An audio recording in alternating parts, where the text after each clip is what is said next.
तो hello student, welcome back to my channel Samrat academy. तो दोस्तों, मेरा नाम आकाश और मेरे प्यारे विद्यार्थियों, बहुत लोगों का कमेंट आ रहा था सर मोस्ट इंपोर्टेंट न्यूमेरिकल करा दीजिए। तो हालांकि मैं न्यूमेरिकल कराने वाला हूँ, लेकिन एक ऐसा न्यूमेरिकल कराऊंगा कि यहाँ से बोर्ड एग्जाम में बनना तय है।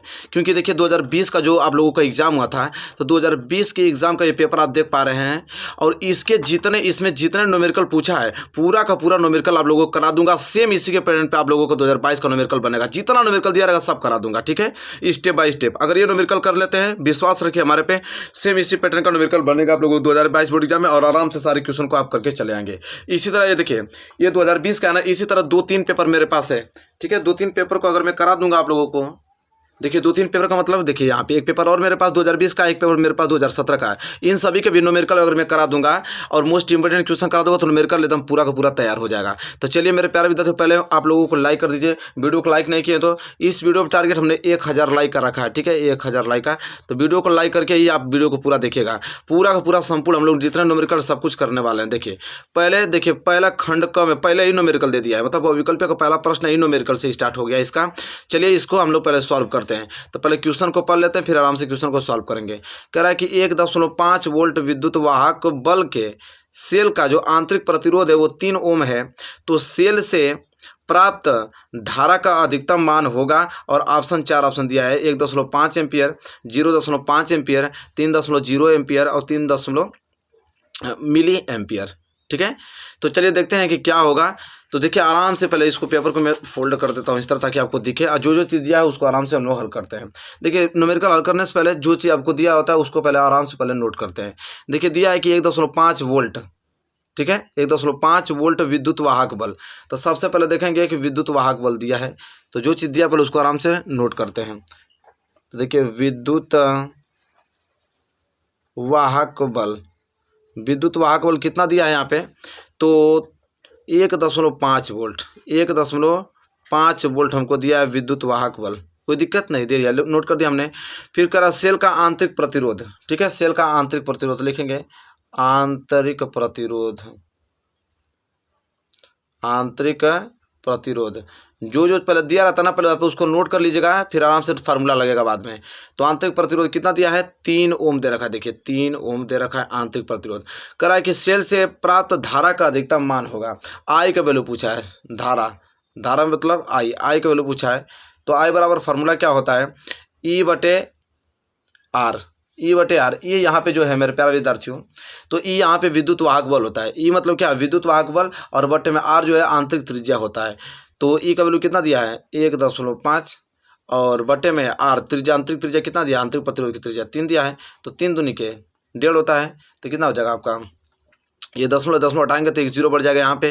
तो 15 कम 15 कितना हो जाएगा, 1/2 हो जाएगा। 1/2 का मतलब 0.5, और धारा है आपका तो एम्पियर में होगा, एम्पियर, ठीक है। कितना गया, 0.5 एम्पियर। अरे भाई ये समझ में आ रहा कैसे हटा है, 1.5 और नीचे क्या था आपका 3 था, तो 10 में हटाएंगे तो 0 बढ़ाएंगे ना यहाँ पे। तो 15 कम 15, 15 दूनी 3, 1/2 होगा ना, तो 1/2 का मतलब कितना होगा, 0.5 ही तो यहाँ धारा है, तो इसका जो मात्रक होता है एम्पियर होगा, बात खत्म। तो 0.5 एम्पियर, देखिए ऑप्शन में कहीं दिख रहा है आप लोगों को, तो ऑप्शन नंबर बी 0.5 एम्पियर, तो बी जो है राइट आंसर हो जाएगा। तो इस तरह करते करते सभी क्वेश्चन को हम लोग सॉल्व करेंगे, ठीक है। देखिए दूसरा क्वेश्चन बहुत ही ज़्यादा सिंपल है। क्या है कि एक अवतल लेंस की फोकस दूरी 5 मीटर है, तो इसकी क्षमता क्या होगी बताइए। 0.2 डायोप्टर, -0.2 डायोप्टर, और 2 डायोप्टर की 5 डायोप्टर। तो ये क्वेश्चन बहुत ही ज़्यादा सिंपल। देखिए इस क्वेश्चन को मैं सॉल्व करूँ तो आपको अवतल लेंस है, अवतल लेंस की फोकस दूरी एफ बराबर कितना दिया है, 5 मीटर दे रखा है, एफ बराबर 5 मीटर दे रखा है। तो सबको मालूम है कि जो आपका क्षमता होता है P बराबर होता है 1/f होता है, P बराबर के 1/f होता है। तो हालांकि आपका अवतल लेंस है यहाँ पे, ठीक है। तो अवतल लेंस में जो आपका क्षमता होता है हमेशा माइनस में होता है। तो ये फार्मूला इस तरह बनता है, P बराबर -1/f बनता है अवतल लेंस। अगर उत्तल लेंस रहता तो क्षमता इसका प्लस में होता है। तो P बराबर क्या हो जाएगा, -1/f, f की वैल्यू कितना दे रखा है 5, तो क्या हो जाएगा -1/5। 1/5 का मतलब क्या हो गया कि -0.5 दूनी के 10, 0.2 डायोप्टर, ठीक है। और यहाँ पे ऑप्शन देखेंगे क्या होगा, ऑप्शन बी जो है राइट आंसर होगा, -0.2 डायोप्टर। देखिए प्लस भी दिया है, तो कुछ लोग प्लस पे भी मार देंगे। तो प्लस कब होता है, जब यहाँ पे क्या देता है, उत्तल लेंस देता है। लेकिन अवतल लेंस दिया है तो हालांकि क्या होगा, -0.2 डायोप्टर होगा। तो इसलिए क्या हो जाएगा, दूसरा सही हो जाएगा, ठीक है। तो इस तरह ये भी न्यूमेरिकल हमने क्या किया, सॉल्व कर दिया।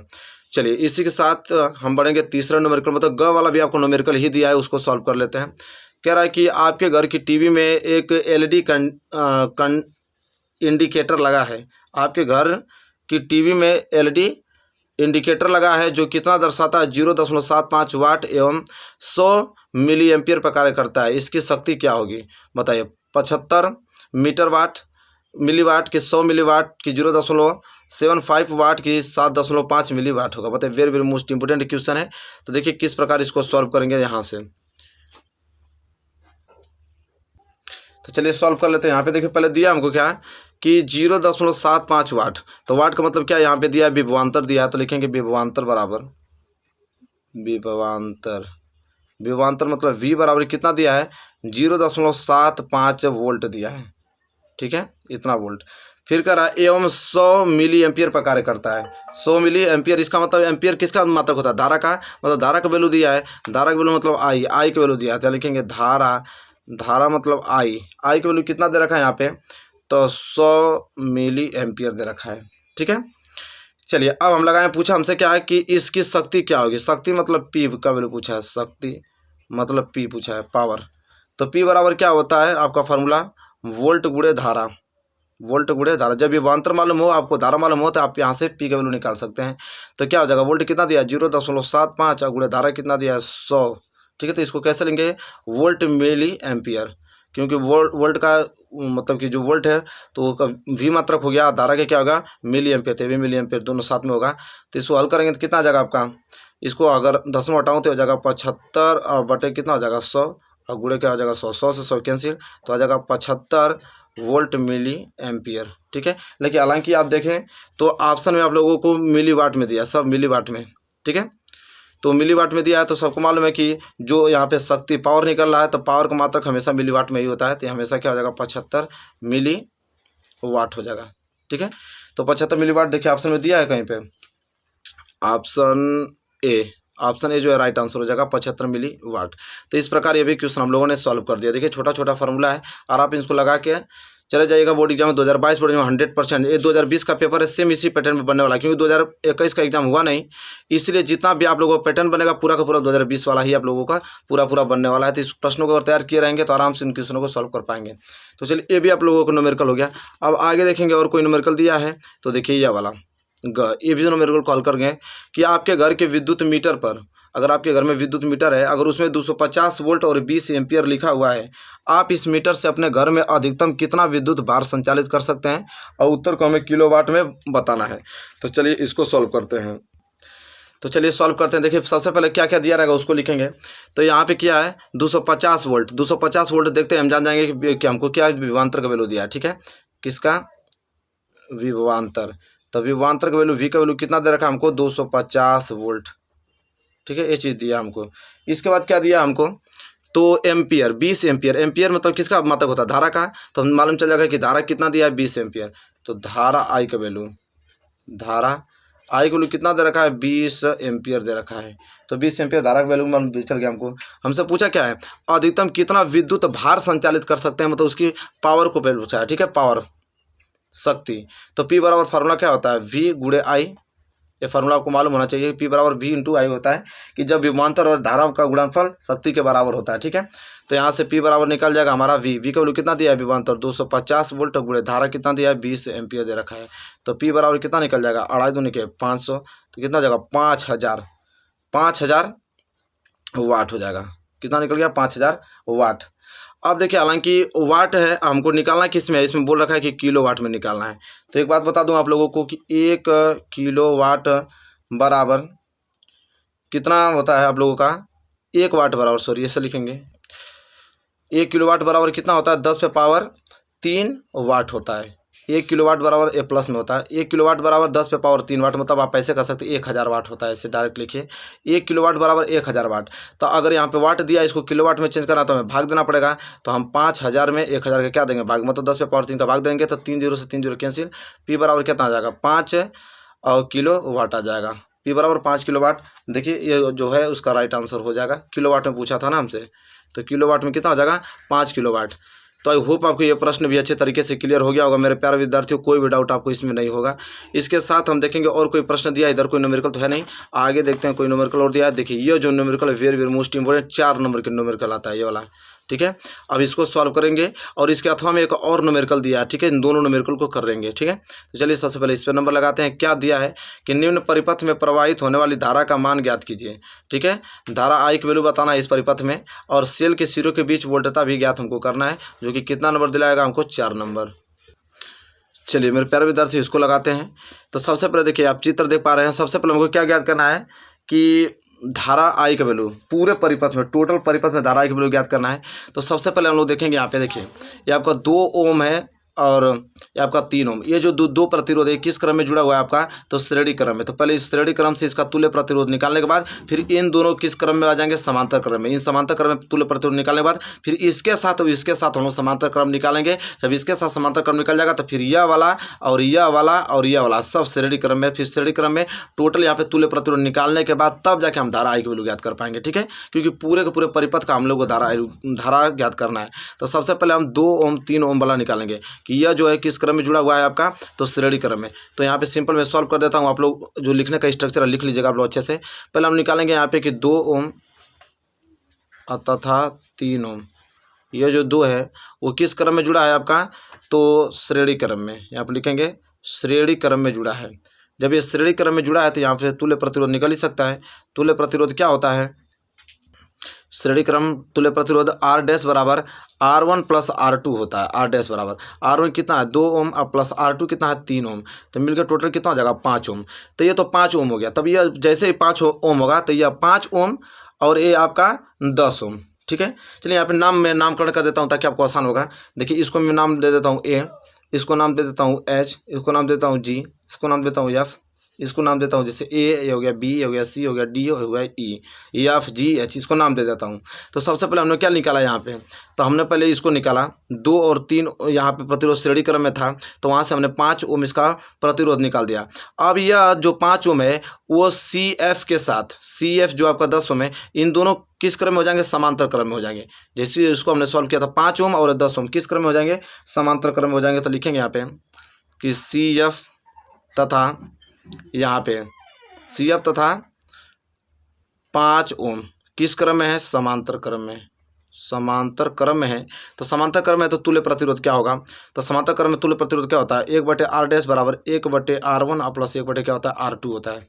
और डॉट डॉट जितना प्रतिरोध जुड़ता जाएगा उतना जोड़ते जाऊंगा मैं। तो 1/r डैश बराबर क्या हो जाएगा, 1/r1 कितना है यहाँ पे, तो 5 ओम और प्लस 1/, ये वाला कितना हो जाएगा, सी एफ के वैल्यू 10 ओम, तो यहाँ पर जाएगा 10 ओम। इसको हल करेंगे, ये 10 है आपका, हल करेंगे तो 1/r डैश बराबर क्या हो जाएगा, एलसीएम 10, तो 5 दूनी के 10 और 10 कम 10 कितना हो जाएगा, 3/10 ओम हो जाएगा। हालांकि हमको आर निकाला है तो आर डैश का वैल्यू निकालेंगे यहाँ पे, तो 10 ऊपर चला जाएगा और 3 कहाँ जाएगा, नीचे आ जाएगा, ठीक है। तो 10/, कितना हो जाएगा, 3, तो 10/3 ओम हो गया, ठीक है।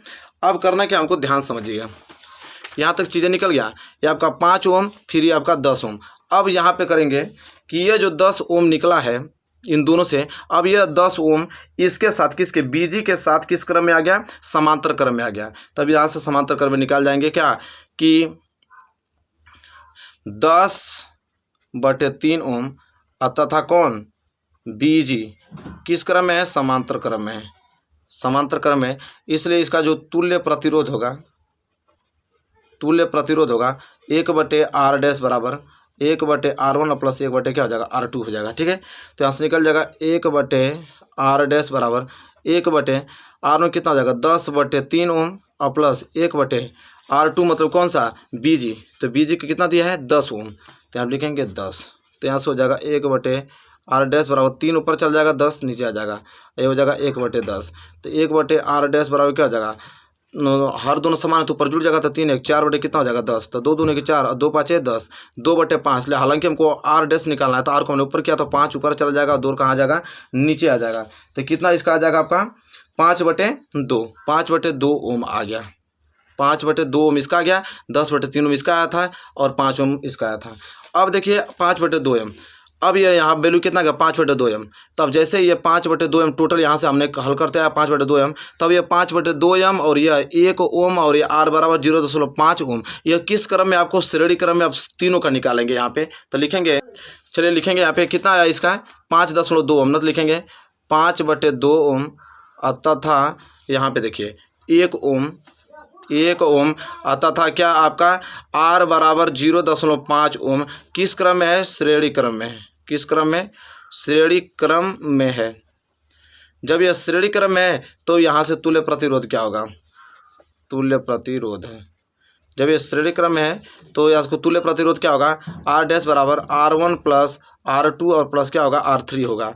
तो R1 का वैल्यू कितना दिया? 5/2 ओम और R2 का वैल्यू 1 ओम और R3 का 0.5 ओम दे रखा है। ठीक है, तो यहाँ से अगर जोड़ दूंगा इसको तो क्या हो जाएगा? 5/2 का मतलब क्या हो जाएगा? इसको हल करें, 2 दूनी के 4, 2 5 है 5, 2.5 हो जाएगा। ये तो आपका 1 ओम रहने दीजिए, ये हो गया 0.5। यहाँ से टोटल जुड़ जाएगा तो कितना हो जाएगा आपका? 4 ओम। कितना हो जाएगा? 4 ओम। टोटल प्रतिरोध कितना आ गया? 4 ओम।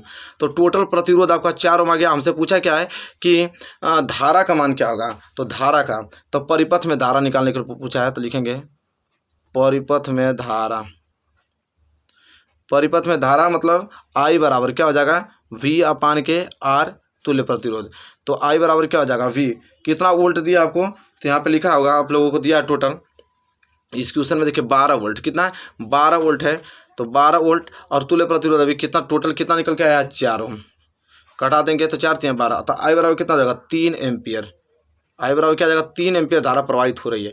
तो इस प्रकार मेरे प्यारे विद्यार्थियों आपको हल करना है। तो सिंपल समझ आ गया ना? इन दोनों को हमने पहले श्रेणी क्रम में, फिर इन दोनों का समांतर क्रम में, फिर इसके साथ यह समांतर क्रम में, फिर ये तीनों को हमने श्रेणी क्रम में जोड़ के टोटल प्रतिरोध पहले हमने निकाला, तुल्य प्रतिरोध। तुल्य प्रतिरोध निकल गया तो I बराबर V/R के तुल्य प्रतिरोध से हमने क्या निकाल दिया? धारा निकाल दिया। आई होप आपको क्लियर हो गया होगा मेरे प्यारे विद्यार्थियों। ये क्वेश्चन बहुत अच्छे तरीके से आप लोगों को समझ में आ गया होगा।